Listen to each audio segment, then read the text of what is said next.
What's up, everybody? We have 10-ish minutes as usual with Mr. Adrian Allen and Pete Schreier from Vortex EDGE across the table from Mark and myself.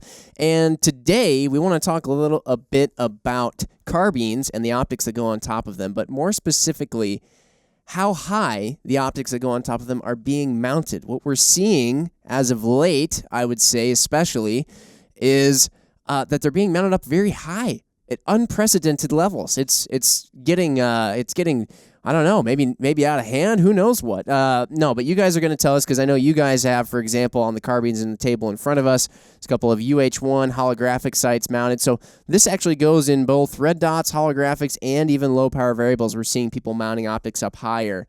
And if you're not really in the whole carbine world, maybe you shoot a lot of bolt gun or something like that, you're thinking, I thought I was supposed to get the optic as low to the bore as possible. What's going on here, guys? Why are people mounting these optics so high nowadays? Well, it's kind of funny. Before a flat top receiver on an AR, your only option was to mount a red dot on a carrying handle. So it started off as the highest mount possible. Yeah. And as the AR evolved, we started mounting red dots closer to the bore, and then over time, there's just been this kind of evolution. We've gone from exact co-witness to lower 1/3 to like 193 height, and now kind of the latest craze is these super high mounts that'll put like the optical center line at about a 2.26. Inches, right? Inches, yes. Yep. Yes. And it's just funny how it evolved. I mean, it was originally a really, really high mount on top of a carrying handle. And we've kind of come full circle, and we've come back to that. It's kind of like cell phones, you know? You started off big, and then got super small, and now we're getting back to big, cell phones, exactly. But, I mean, you guys are right. I mean, super high. I know I'm going to call it super high, but high mounts, man, they are hot right now, Jim. They are so hot right now. And it's honestly not for everyone. Okay. Here's the thing. It works really well for guys who like patrol cops, where their fight's going to be in a stand-up position. Like if you're just going to shoot prone all day, and you're a normal-sized person, it's probably going to be a little uncomfortable for your neck. But when you start putting on equipment, body armor, it starts making sense. It gets that sight up higher. You don't have to squish your head down lower. It starts making more sense, and it works with night vision better too. If you have dual tubes, if you have to have the ability, you want to shoot through your optic and go passive and not use a laser, it really helps out there. So, but once again, it's not for everybody to go out there and get. And it's really it's kind of bizarre shooting with it at first. I don't know, Adrian, you want to first time you tried that? First time I tried it, same thing. Felt like, I didn't have I did SWAT hands there. Didn't have any type of cheek weld. Some people have jazz hands. Trying to catch myself, man. Trying to catch myself. I'm trying to stop that habit. Felt like I didn't have any, good cheek weld, things like that. And I was kind of like, man, it kind of sucks from the prone. But the reality is, once you get off the range, you don't spend a lot of time in the prone. So took a little time getting used to it, but now that I am, definitely improved my speed, my first shots on target transitions, things like that. So, yeah. And, Adrian or Pete, you were talking about, having like a lot of equipment on, so you might have a vest on, right. And you're talking about like the envy stuff. Are you noticing those speed gains even like as you're dressed right now? Oh, absolutely. Okay. Yeah. Yep. Okay. All across I the don't board. know if I've noticed speed gains, but it allows me to keep my head and eyes up a little more.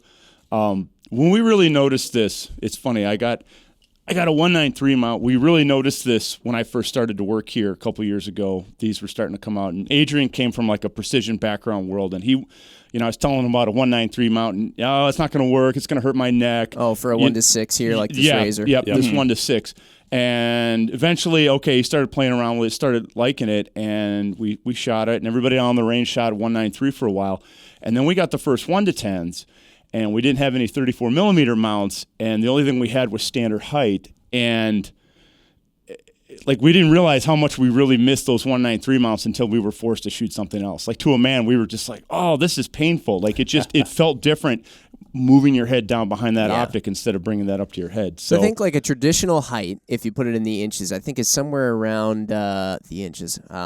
It's somewhere around 1.4 inches, if I'm not mistaken. So that's what like a standard cantilever mount for a low power variable, and even 1.4 is like I can't remember if that's iron 1/3 or co-witness. Absolute co-witness height? Yep, absolute. Okay. And then lower 1/3 is kind of all over the place. It's anywhere from like a 1.5. Some people say 1.7 is lower 1/3. And they say lower 1/3 because if you have a red dot, you can still see your iron sights in the lower 1/3 of the picture, in theory. And then the 193 height, that what this is, it kind of has an interesting backstory because it's a very specific height, and it was designed to do a very specific thing. In the early wars of the early days of the global war on terror, nobody had these long rails, so they had these 9-inch rails, and at the time, SF guys were using these big boxy IR lasers. They were called PEC-2s, and they were huge, and they would take up the entire top of the rail space.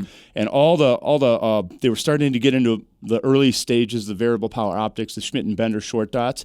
They wouldn't literally fit on the gun with that laser, so they sent it out to a manufacturer, I think LaRue, and he kept sending prototypes that were eventually higher and higher and higher, and 193 was the minimum that would actually clear that laser, physically clear it.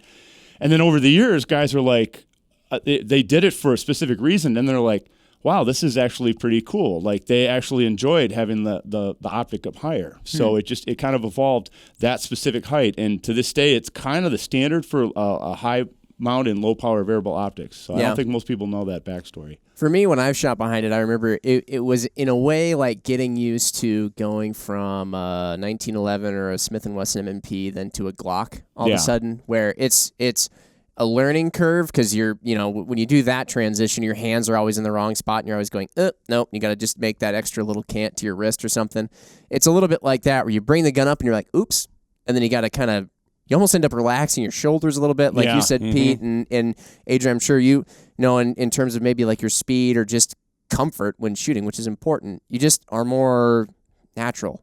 Like it just feels... Yeah, you're a little more upright. I feel like I have more margin of error, I guess, with a little bit higher mount. One thing we noticed... what kind of margin of error? Well, like, especially with a dot, right? My presentation doesn't have to be, spot on. Just because I'm not kind of... With a regular height mount, kind of have to drop your head in just a little bit behind the AR. And actually, what we noticed once when we were playing around with some coach's eye stuff is as we were doing our presentations, the gun would come up onto target where we could shoot, and then you're knocking your head forward a little bit to get down behind that optic, and you're actually driving the butt of the rifle down. And then it points your sight and your bore up, and then you have to correct and bring it back down. So we noticed that a little bit, and just don't have that type of tendency to do that anymore. Subtle plug for you guys for coach's eye stuff that we do at Vortex EDGE. That is a high-speed video playback and analyzation. Oh, yeah, that was a lot of big words right there. It's an app that we use, and then we go through and diagnose different things that's going on in your shot through high-speed footage. But, yeah, you can really see stuff like that, and that's an interesting finding. 0.2 of a second on a presentation if you get rid of that. So. Now, is there any correlation, like when we've done a little bit of pistol stuff, like, you guys are, if I recall correctly, I'm not, the edge coach, but like, you're like, bring the pistol up, don't bring your head down. Is this kind of like a similar thing going on? Exactly. Exact correlation. You still kind of have to move your head a little bit. I mean, we can't get to the point where we're putting an optic a foot above the rifle, right? But it's exactly it's like stormtrooper mount. Right. Yeah. That's what your laser's for. Right. Yeah. But no, it's exact correlation. You want to minimize unnecessary movements. Unnecessary movements are inefficient. And I think where it really shines is like SWAT guys, entry guys with helmets, body armor. Everything's really uncomfortable, and it helps you get that optic into your face a little bit easier. They don't make that all that armor for like moving around a whole. It's just nice. It seems to be made to be just in your natural upright position. Exactly. Let me ask you guys this now. Couple of other accessory and compatibility things. One, you have a magnifier on the same type of riser behind this UH1 over here, so obviously you can get your magnifier. That's important, at the same height as the optic. Yep. The other one that I'll ask, though, is, okay, when we're talking red dots specifically, a lot of people want backup iron sights, and they get oftentimes it can be a really big thing for them. They have to have it. Now, are you then? How do you guys feel about that? Because in this case, if you mount an iron sight behind an optic that's at a 1.93 or 2.26 or whatever inch height, you're not going to be able to see it through a holographic or a red dot sight. It won't be there. I'm running out of options here. I'm running out of real estate. And to me, my secondary sighting system is the visible laser that's on this mall. I mean, it's just something I've learned to deal with. I mean, in a perfect world, you could have a magnifier, you could have a high mount, you could have an infrared laser, you could have backup irons, but unfortunately, there's only so much real estate, and at the end of the day, you have to start trimming stuff. And to me, the iron sights are the first to go. Yeah. If you have to go with iron sights, the 45 offsets are pretty good, especially the flip-down ones. Okay. So, that works pretty good, and, it'll get you out to 50 yards or so. It's a backup sighting system. Yeah, sure. Yeah. Go, Jim. No, you go. I was going to say, what about cheek weld, though? I mean, we kind of touched on it a little bit earlier. You're like, when you first tried it, you're like, oh, this is different. When we've done some training, like, things aren't necessarily bad. They're just different. So how is your cheek weld? Kind of, it depends on your face and your stock and things like that. I find I might lose a tad of the recoil control, just a little bit. Okay. But I think it really depends on the person. I've seen some people build up a little bit of a stock there too, stock pad or something like that. But for the most part, I haven't had any problems with it. I have a larger face, so it doesn't matter. Yep. Yeah. I have kind of a tall face. To me. I actually feel like I gain recoil control because I can actually have the rifle a little bit lower on my body, and the optics are coming up a little higher. Oh, interesting. Yeah, so I actually feel, some guys who might be a little shorter try to do this, and now you're losing leverage over the gun where I can actually be kind of down here. Oh, I see. More. Yeah, because you don't want to have that bottom point of the stock kind of up there in that awkward pocket of your shoulder. At the end of the day, it may not be for everybody. Yeah. I mean, you gotta give it a shot, and with anything new, you got to give it a fair shake. You can't just pick it up and be like, this doesn't work for me. I don't like how it feels. You really have to spend some time with it. Try it out, put yourself on the clock and see. I wasn't a believer at first, but, I stuck with it for a while. And as I said, I've definitely seen improvements, and I couldn't imagine going back right now. So. That is how many a good idea went ignored, is by people who just didn't give something a shot. Absolutely. I've tried this. It's worked well enough for me forever, and why change? It's like sometimes you got to be willing to adapt. Yeah. But yeah, this seems to be, when we talk about calibers and cartridges and stuff here with Ryan Muckenhern, we talk about like things going in and out of style, if you will, and calibers that were once popular, they go to the wayside, and then all of a sudden somebody discovers it, and they're really just kind of just finding something new for the sake of finding something new and trying to spice stuff up. This does seem like it has a lot of functionality, though.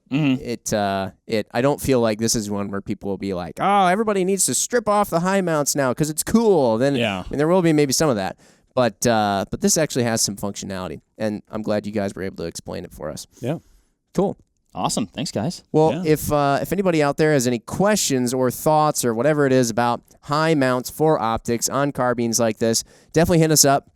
Also, go follow Vortex Edge on Instagram, too, at Vortex Edge. That's a place you can also submit questions directly, and guys like Pete, Adrian, the other crew down there at Edge can answer those. But, yeah, hit us up. Also, in the comments below if you're watching on YouTube. That's cool, too. So, without further ado, we will see you on the next one. Thanks, everyone. Thanks, everybody. Bye. Bye.